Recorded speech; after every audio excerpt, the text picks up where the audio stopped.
And so, but it hasn't been dropped to them yet because it's after the indictment. So it needs to have probable cause hearing, which is the 13.5 hearing. So we need to have a probable cause hearing so that we can add that to the guilt phase, and that's something that gets taken to the jury after probable cause has been found for these aggravators that are alleged. I think you're referring to the rules for capital cases when there's aggravators filed in death penalty cases. Correct. You're entitled to a probable cause hearing, depending on the aggravator. This is not a capital case. I know it's not a capital case, and in normal capital cases, you don't have an aggravation phase either, right? Only in a capital case. Actually, you have a guilt phase, and then you have a mitigation aggravation phase. Actually, you have a guilt phase, an aggravation phase, and a penalty phase. Right. If the aggravators aren't found as a completely separate independent hearing, then there's no penalty phase.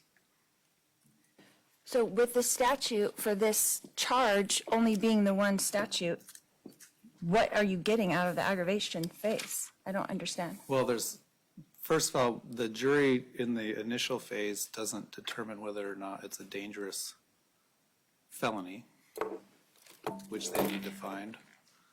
And then the aggravators, I think the state has a right to attempt to prove those to the jury, to offset any mitigation or to be weighed against mitigation at your sentencing. And isn't that normally put together with the guilt phase? Like they would have that on the back page where it says the aggravators and the guilt? No. So are we going to have a whole nother aggravator phase in this case? If the jury finds you guilty of the charge and the state wants to proceed with aggravators, yes.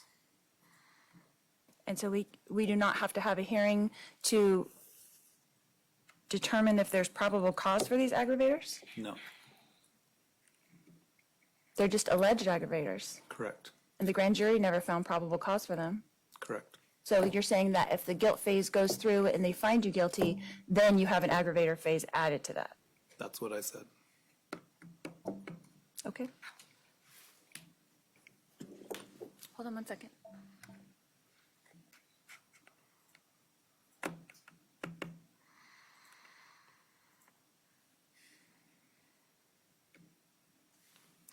You have the allegation of aggravating. Okay. It was on my desk. Your Honor, I would just like it to be on the record clear that the Rule 13.5 that I'm talking about is about non-capital cases.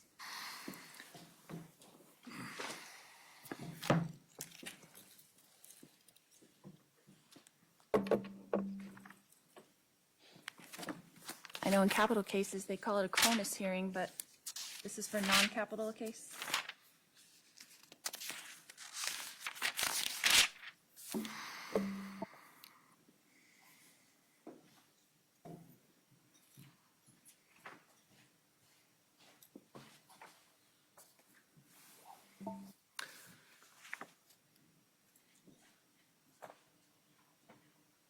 Well, it says under 13.5A, a defendant may challenge the legal sufficiency of the state's allegations by filing a motion under Rule 16.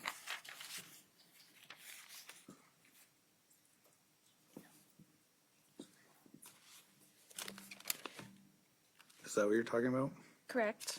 It doesn't say you get a probable cause hearing regarding the aggravators. Well, I'm challenging the state's allegation of aggravators by asking for a 13.5 hearing on it. So the state's aggravators that they've alleged is that the offense involved the infliction or threatened infliction of serious physical injury. The offense involved the use, threatened use, or possession of a deadly weapon or dangerous instrument during the commission of the crime, specifically a gun. The offense involved the presence of an accomplice. The offense caused physical, emotional, or financial harm to the victim, or if the victim died as a result of the conduct of the defendant, caused emotional or financial harm to the victim's family. The next one is the defendant was previously convicted of a felony within the 10 years immediately preceding the date of the offense.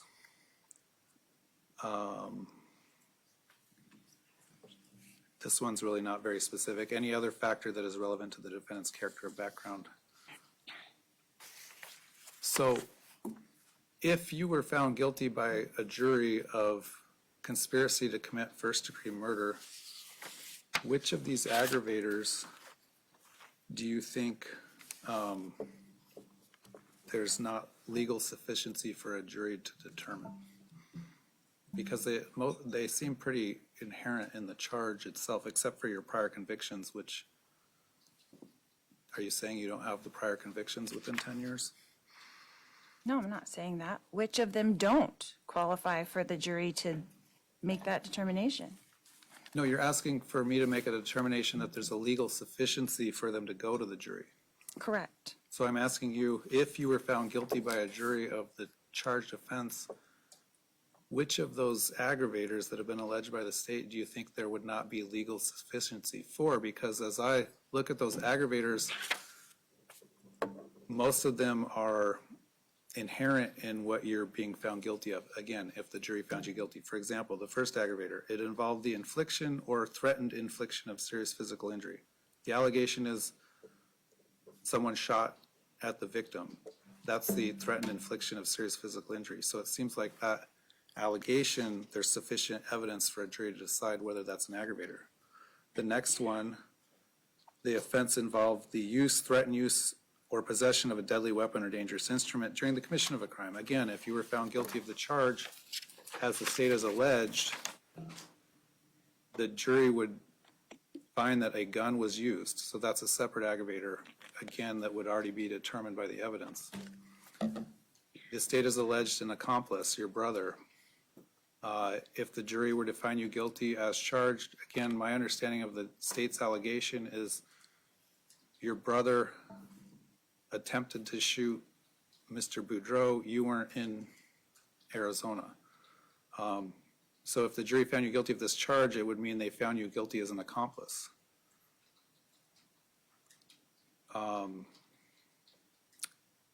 If someone shot at the next aggravator, I don't think it's a leap for a jury to presume there's some sort of emotional harm. So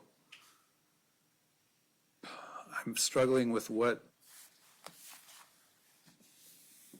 legal sufficiency you think is lacking for a jury to make those determinations. Again, only if the jury found you guilty of the charge that you're charged with. I understand, Your Honor, but in 13.5, right, whether capital or non-capital, the state has the burden to establish probable cause, the legal sufficiency of an amended indictment. This is an amendment. This didn't go to the grand jury. Is that correct? Right. So now I have the right to ask for a hearing so the probable cause can be found for these aggravators ahead of time. So you're confusing two things. Okay? All right. 13.5B talks about amending the charge or the indictment. Okay, your charge is conspiracy to commit first-degree murder. It's not, your charge is not being amended. The grand jury did find probable cause for that charge. Correct. An aggravator is not an amendment to the indictment. It's a whole other allegation. It's a whole separate allegation. Difference between an aggravator and changing the charge that you're charged with. If the state were to change the charge that you're charged with, for example, if they changed it from conspiracy to commit first-degree murder to conspiracy to commit second-degree murder, there'd probably need to be a new probable cause finding. Correct. Secondly, as to the allegation that it's a dangerous offense, the grand jury did make that finding because that allegation was included in the indictment that it was a dangerous offense. So there has been probable cause as to the dangerous factor. Okay, if that is the case, then why isn't that found in the original guilt phase as opposed to having a whole nother aggravation phase after that, as if it's a capital offense? Because there's one statute, Well, there's one sentence, there's no arguing the sentence, and if it's already a dangerous crime, then there's no reason to have an aggravator phase. What do you mean there's no arguing and there's one sentence? I don't understand what you're saying. There's one sentence for the charge. There's only one sentence for this charge. And if it's already classified as a dangerous charge is what you're telling me, right? Because it's conspiracy to commit first-degree murder, that's a dangerous charge. The jury has already found that it's a dangerous charge. Then what is the aggravator phase finding? If it's already a dangerous charge and there's only one sentence. Does the state want to respond why the state wants to proceed with aggravators? To start with, the jury is not going to make a finding of dangerousness as part of the guilt phase per case law. That's not permitted. So the jury has to make a separate independent finding after they find the defendant guilty. The dangerous finding will include the use of a weapon and or the intentional infliction of or threatened infliction of physical injury. So at the very least, the jury has to make a finding as to dangerousness. I agree about dangerousness. I guess the question is, why does the state want to prove up aggravators if the jury finds the defendant guilty of the charge as a dangerous offense, given the sentence? Your Honor, in all honesty, you could ask me this, 10 years ago before Blakely was put out. As case law changes on appeals, I've had to come back before and redo a penalty phase, an aggravation phase, and re-impanel a jury. So I prefer to, since we're already going to have an aggravation phase for the dangerous allegation, to add on the other factors, and therefore I don't have to ever worry about this coming back on appeal later. All right. How is it not already found to be dangerous? You just said that if they find me guilty, then it will be dangerous. I didn't say that. I said if they find you guilty, then they make a determination whether or not it's dangerous. Now, I think what I meant was when a crime involving a weapon is used, whether it's a gun, usually it's sort of a foregone conclusion that if the jury found you guilty of conspiracy to commit first-degree murder by someone shooting at another individual, that they're 99.9% likely to find that it was a dangerous offense. But it's something the jury has to do. Right, but usually aren't aggravators for sentencing? What other purpose does it serve in this case with this charge, with one statute? You can't give me less time, you can't give me more time, you can't do anything else except for, it's one statute. I guess the prosecutor's saying she wants to cover her bases in case there's some change in the law and what a jury has to find or not find for purposes of sentencing. And they have the right to proceed with aggravators. All right, you're right in that if you're found guilty of this charge at this level, you get one sentence. But who knows what a court of appeals would do in the future if aggravators or things weren't presented. I don't know that what would be presented at a sentencing phase from your side or from the state's side, but it sounds like the prosecutor's wanting to cover her bases. So then I'm not entitled to a hearing before trial starts to find probable cause for these aggravators that were not taken to the grand jury initially? All right, I'm asking.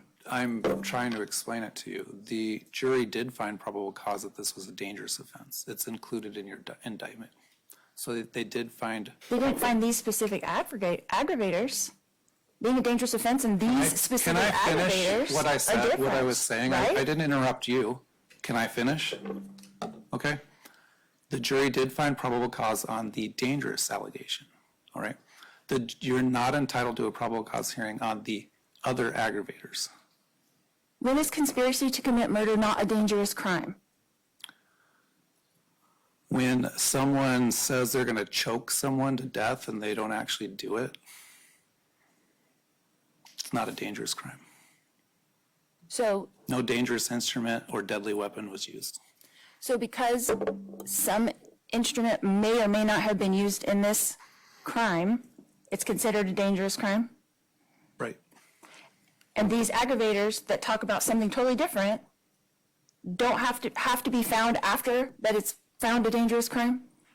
Correct. And that is supported by case law? Yes. So that what? When you go to appeal, you can't say it was a non-dangerous crime? All right. I don't know what to tell you, all right?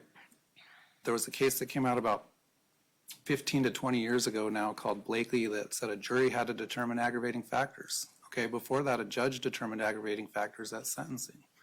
Now a jury has to determine it. The reason it's not done in the guilt phase is we don't want the jury to confuse the issues. We want the jury to decide first whether someone's guilty or not guilty, whether the state has proved its burden beyond a reasonable doubt. We don't want them to start thinking about other things like aggravators if they have questions about whether or not the person's even guilty. It tends to confuse the jury and confuse the issues for them. So that's why we do the aggravators in a separate hearing. First, you want to make sure the state has proved its burden beyond a reasonable doubt as to your charge. But these specific aggravators that they allege, right, the ones that you just went over, you're saying that now after you're found guilty of a dangerous crime, that they're going to go back in, and what is the purpose of that? How does it change anything after that? I don't know how else to explain it to you. So do you have other issues that you want to bring up today? Yes, but I would like to finish this first. So are you denying my motion to have a hearing on this? I'm denying your motion to have a probable cause hearing as to the state's alleged aggravators. Okay, so you're denying my motion to have a 13.5 hearing on these alleged aggravators Correct, because before trial starts. you're not entitled to one. Okay, 13.5 says that you're entitled to a probable cause hearing if they amend or change the indictment. this is not an amendment of the indictment? It's not. There's a difference It's an between, extension of the indictment. It's not in the indictment. it's a difference, okay, between an aggravator and changing the charge that you're charged with. Changing the charge that you're charged with is an amendment to the indictment.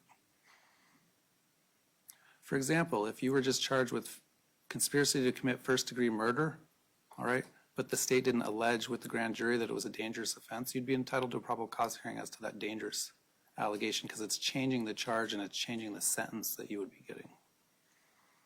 These That's aggravators, exactly my point. After the fact, these aggravators, if they are found, what do they do to change the charge or change the sentence or change anything? probably nothing in reality. You just said it. They don't change the charge, so you're not entitled to a probable cause hearing. Okay, then I don't want to have an aggravation phase either. Well, you can How not. are you entitled to that? And I'm not entitled to a hearing on probable cause, but you're entitled to have an aggravation phase. Okay. Well, if you don't want to attend, you don't have to attend. What else?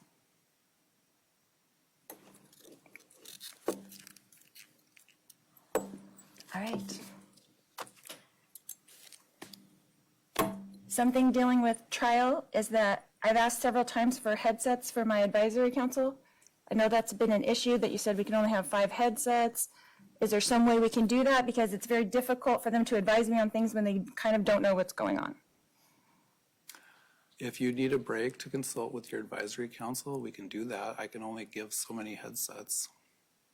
You said you were going to check into that. Is that something that They you did said check they- into and they there's no can't- more available headsets? They can't do more than 5 on that particular system or network that they have. I need my court reporter to have one so we can do the sidebars. The state's only getting 1. I get 1, so that leaves 2 for you. Whoever you want to have besides yourself, you can choose one of your advisory council or your paralegal. But you're forcing me to choose between the people that are helping me? Sure.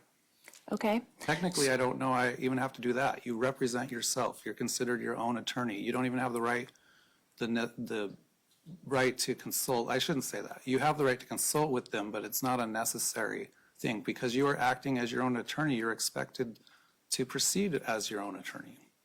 They don't have an affirmative duty to even give you advice under the case law for being an advisory council. The fact that they do is probably helpful to you, okay? But you chose to represent yourself. It means you are supposed to act as your own lawyer. You appointed them and assigned them to me. I did not ask for them. Okay, yeah, I did, in case you decided not to represent yourself so they could step in at trial. Okay, well then, is an alternative that we could do sidebars at the bench so that they could be involved during I that think it time? depends on the complexity of the question. If it's a simple jury question that, like, for example, can we have a copy of the police report? The answer to that is always no. So I think I'll have to take it on a question by question and issue by issue basis. So if it's an issue where we need everyone at the bench, yes, we can do that. But if it's a simple, quick response that we can do with the headsets, we'll do that. Okay. I have one more issue. Go ahead. Okay. Seeing as how things went in the last trial, how my question is, what does the state intend to bring in from Idaho so that I can prepare my questions without being accused by you of opening the door? How can we avoid that when almost every witness has testified in my Idaho trial? And I don't want to be responsible for doing that, so how are we going to handle that? Well, I will tell the prosecutor to make sure a caution is given to each witness that no matter what the question is, that witness should not think it's a question that would require an answer about prior testimony or prior proceedings. State agrees, right? Yes, Your Honor. I guess they can be further advised that if they think you or the state is asking a question that calls for that sort of answer about prior testimony or a prior proceeding, that maybe we should take a break. Okay, All right? Anything else? that was it. All right, we'll see everyone. She said, if all parties can use all the jury rooms, that also means that we can bring in the survivors whatever time tomorrow, since they haven't put out a message yet, or excuse everybody. Okay, so I'm being informed that the jury commissioner said if the parties stipulate to not bringing in any jurors tomorrow, we can do that. Remember last time, though, we screened whatever number we had. A few of those people didn't show up, even though they were informed they needed to show up. So we have 66. I think because it's a shorter trial, we don't necessarily need 4 alternates, but maybe we should just in case. I don't know. Judge, I would still want 4, given that we lost We 2 in the first 2 days. We did. I don't want to waive any appeal issue that it wasn't random for whatever reason. I didn't understand your total reasoning, but how it's saying like the county by county or something, or No, section by section? The theory is that there's One county. But- maybe certain demographics of people, and I don't know who it is, that wouldn't respond to an email or online, or they think it's a scam, so they want to show up at the courthouse to do their jury service. Or maybe they don't have access to the internet to begin with. So the theory is that you're missing some sort of group of people that aren't responding remotely and instead would show up